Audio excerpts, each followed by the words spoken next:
This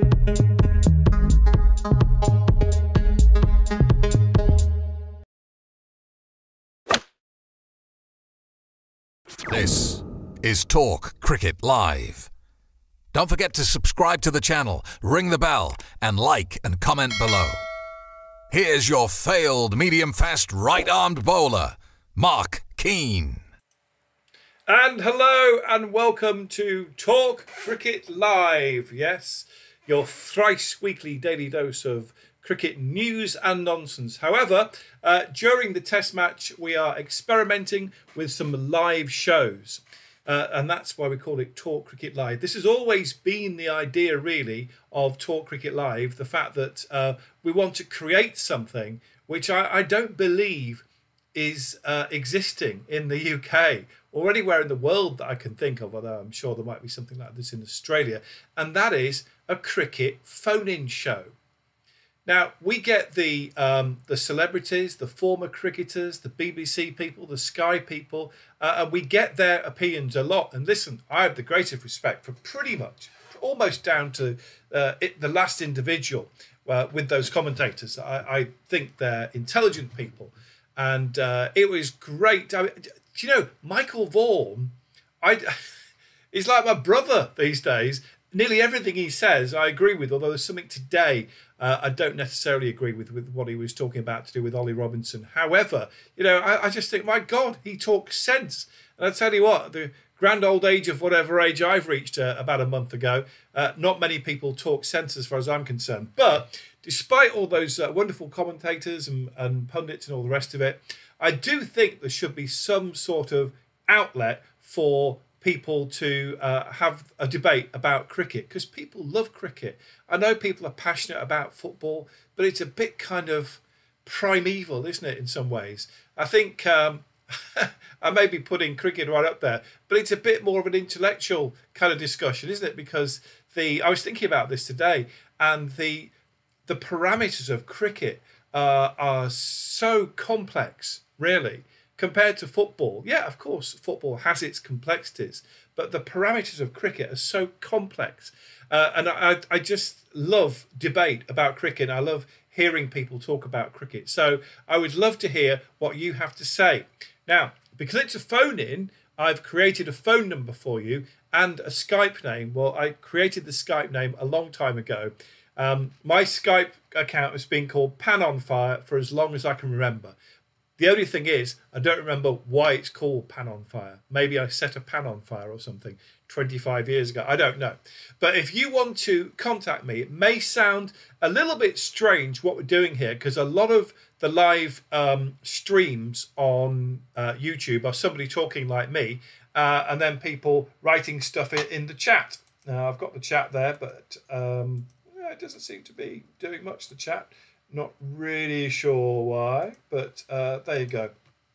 It doesn't really matter too much about that, because the whole idea is I'd like you to call me on the number. It's a UK number, 0161 818 2009. 0161 818 2009. That will get through to me, and you'll be on the air, not in video, just audio. So it's like a radio phone-in, and that is my background.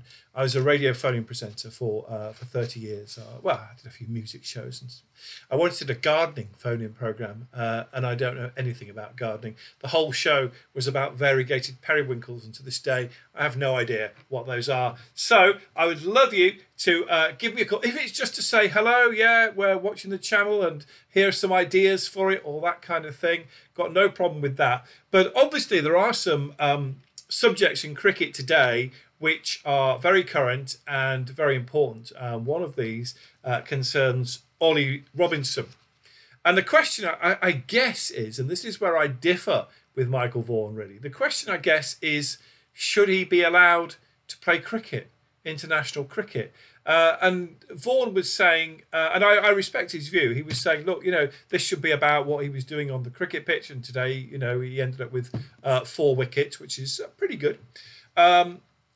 And not about this Twitter thing that he did, what was it, 8 or 9 years ago when he was at the age of 18. I think that is the first thing I want to deal with. The fact is, this Twitter I've looked at it, and it's not great. Well, the sort of things he was doing weren't great, but he was an 18-year-old, and I don't know about you, but you're barely an adult when you're 18, and you do stuff which people might think is cool, you might think is cool, and then you grow older and you change your mind. Now, quite recently, I said something about Oprah Winfrey, and someone accused me of being sexist and racist. I was being neither sexist nor racist. I was being Oprah Winfreyist. So I can see why these things happen, but there's no doubt, looking at the Twitter post that he put up, but there was one, I think it was the N word, and I would never even dream of saying that on YouTube. So yeah, he was 18. So he was barely an adult, but he was still an adult. So he did this when he was an adult. He wasn't, legally a child at the time. It was in a game when all the team got together and wore t-shirts against discrimination and against all kinds of discrimination. So I think it was bad timing.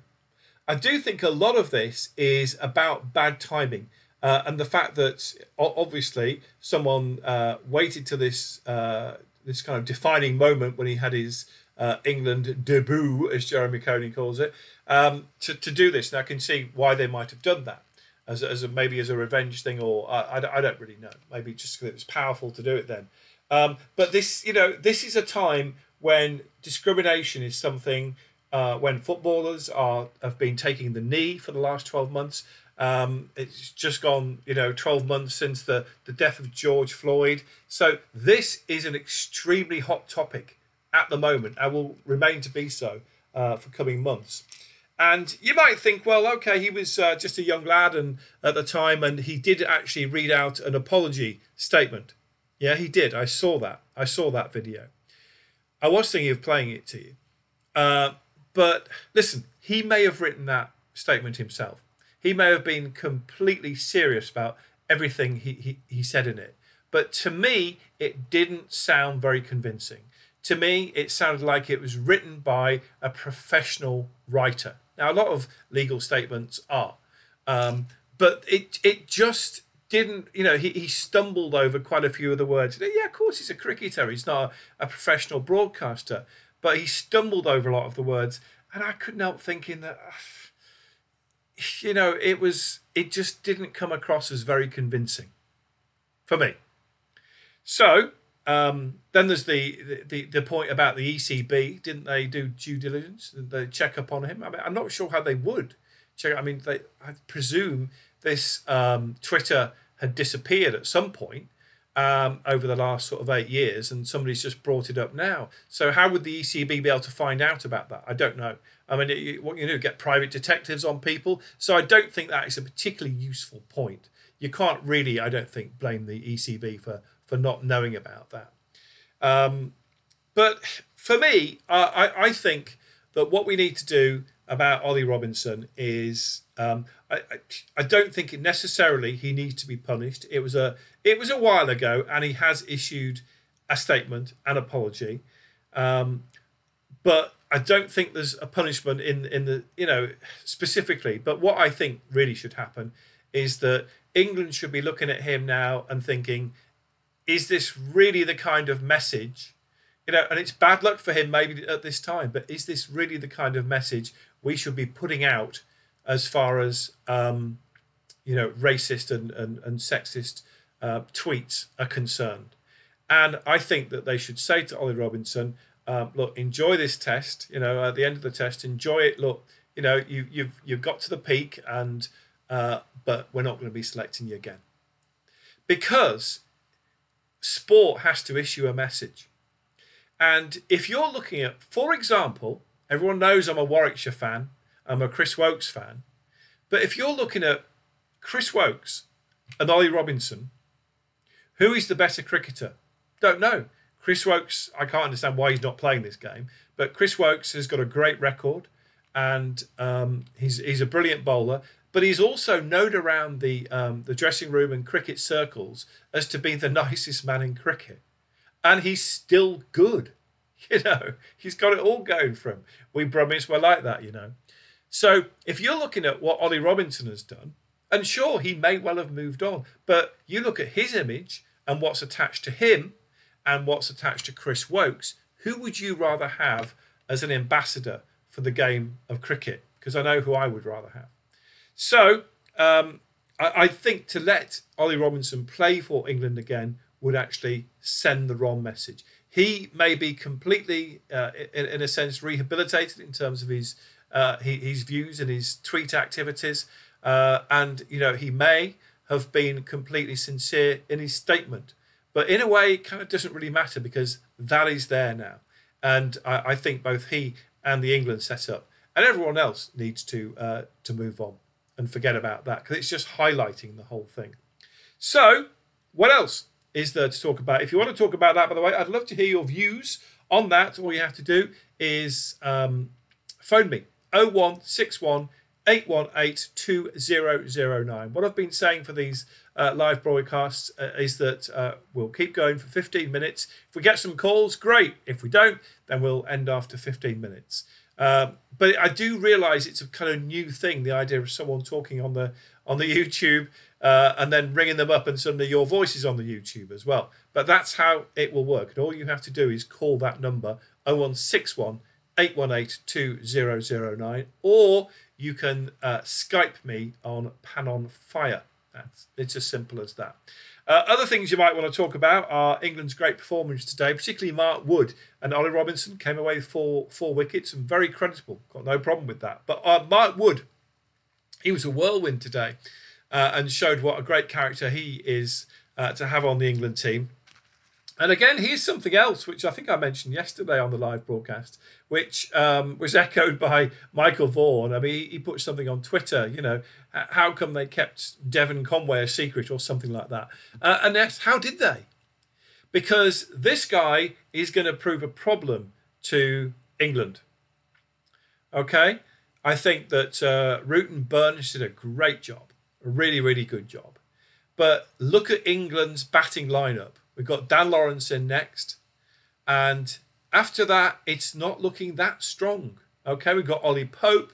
We've got James Bracey. Let's hope he does the business because he is really a top order batsman. So that's part of the reason he's in there, I guess. But it doesn't look as strong as it usually does. We've not got the all-rounders. So, Devon Conway. How did we not know about Devon Conway? I don't understand that at all, really. How did we not know about Devon Conway? So, any thoughts about Devon Conway? Give us a call, 0161 818 2009. So, there are at least three subjects for you to think about, or three or four. First, Ollie Robinson. What I'm saying is, let's not go over the top. We've done it all, we've had the story now. But what I would say is after this game, I don't think he should be playing for England. I think that is sending the wrong message. I think it's just about acceptable to let him continue this game because A, it was a long time ago, and B, he has immediately read a statement, whoever wrote it, apologising and saying he's going to try and educate himself, that kind of thing. So let that test go on, and then I will quietly, brush that under the table. But so we can talk about that, or we can talk about Mark Wood being a whirlwind. We can talk about the fact that we haven't really got any all-rounders, and the nearest thing we've got to an all-rounder at the moment is Joe Root. And, he's showed himself, he didn't get any wickets, did he? But he showed himself to be a pretty good containment bowler. And in the end, I think England had the best of that day because I think it was about 132 runs that New Zealand made. And for 7 wickets, so 132 for 7. But how are we going to get Devon Conway out? Have you got any ideas about that? If you have, give me a call. How are we going to get Devon Conway out? Because at the moment, I have no idea. And how are we going to get him out 4 times? Okay, we got him out by a whisker, by a micron, by 1 frame on the camera. He was run out. Right at the end anyway, it didn't really make that much difference, to be fair. Although Wagner could have carried on hitting a few sixes, I reckon. But how are we going to get him out another 3 times using cricket skill? I'm not really sure. Obviously, that pitch suited him absolutely brilliantly. But so those really are the three subjects that I've been thinking about. Mark Wood, well, four really. Mark Wood, the idea of all-rounders, Devon Conway, how we're going to get him out, and should Ollie Robinson be allowed to play for England again. So I'm just going to keep the live broadcast going on for another couple of minutes. It'll be absolutely brilliant if you could give me a call, if not only for any other reason than to test out the technicals, because we haven't tested them out properly yet. I've tried a few times with members of the team here, doing it on a recording, but actually doing it live, we haven't done that, and we wouldn't like to patronise you by setting up calls or anything like that. Mind you, maybe I should tomorrow. I don't know. So there we go. Last chance to give me a shout. I don't know why the chat isn't working. I'm not really sure about that. Pop out chat. I don't really know. It was working fine yesterday, so I have no idea. Okay, I'm going to leave it there because as I'm fully aware, this is quite a new concept. The idea of somebody presenting a live stream and you calling into it. Brand new concept. You may not be comfortable with it yet, but we are going to keep going with this every night at 9 o'clock, British summertime. But just before we do go, and one last chance for you to give us a call, one thing we do every Friday on the channel, and I would love you to subscribe to the channel. If you haven't already subscribed to the channel, please do. Please subscribe. But one thing we do on a Friday, we have VR Friday. So I found a VR program which I can use on my Oculus Quest. I have to put a cable into my computer. It's a bit fiddly, but I can do it. And I've been putting up my innings. I've been recording the innings and doing a little commentary as well. And I've been playing them every Friday. So here's just a little preview of what you can hear on tomorrow's video. But it's much better if you subscribe to the channel. Here's a little preview of what's going to happen on tomorrow's video. My big target is 50. I think I've got about 27 so far. But here's a little bit of tomorrow's innings. I'm going to try and compile a really good innings by not doing anything risky at all. Full toss that was. You don't get many full tosses in this game. I think it'll possibly go all the way to the boundary. Yeah. Wow.